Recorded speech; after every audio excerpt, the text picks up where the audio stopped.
Oh my goodness. So I am thrilled to be chatting with one of the nominees for his intense, incredible performance for leading role in Power of the Dog. It is the one and only Benedict Cumberbatch. Congratulations. It is lovely to meet you. I'm such a ginormous fan of your work. Now, you had to learn so many skills, you said, to play this role. What is the one that was the most difficult or the most intriguing or challenging for you? The weirdest, and the one that didn't get used in the film, obviously, was taxidermy.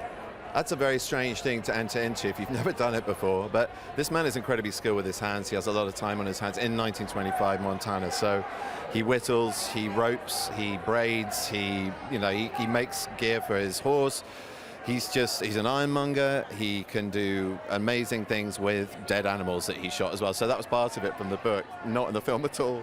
So you learned taxidermy, i.e. like preserving dead, like you learned to do this and they didn't use it in the film.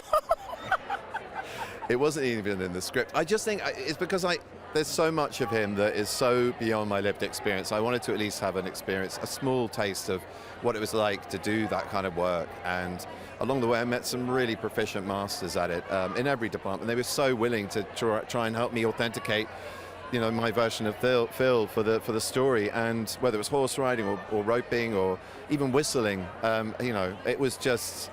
I learned a lot. Is that how you, because different actors have different ways to really get into character and become, is it behavioral based for you? Is it, I guess for this it's probably different, but. I think you're right.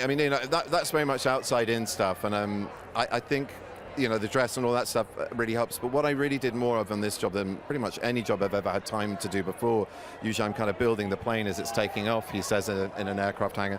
But Jane gave me, first of all, Jane Campion is the most extraordinary director. She sees you as an actor, and she sees the role. And with all of that combination, with a very complex character, you feel held for a long time. So we did psyche work. The most important stuff is what makes this person tick, not what he does on the outside, always. And understanding who this person is and why he behaves pretty abhorrently as he does in a lot of the film, and what the damage is and what the cause of it is. And to get there, we went very deep. Jane turned to me at one point and went, "Have you ever had any Jungian dream analysis?" And I went, "Funnily enough, no, I haven't, but I'm there, I'm with you." And I've never done it before, she'd never done it before. So as artists, we were experiencing that in parallel. What an amazing experience with some of that. I love it. I love it. I love it. I love it. I could talk to you all day about this process. Thank you so much, Benedict. You are incredible. I can't wait for Doctor Strange, the next one. I'm in anticipation. Thank you. Have the best time tonight. Lovely meeting you.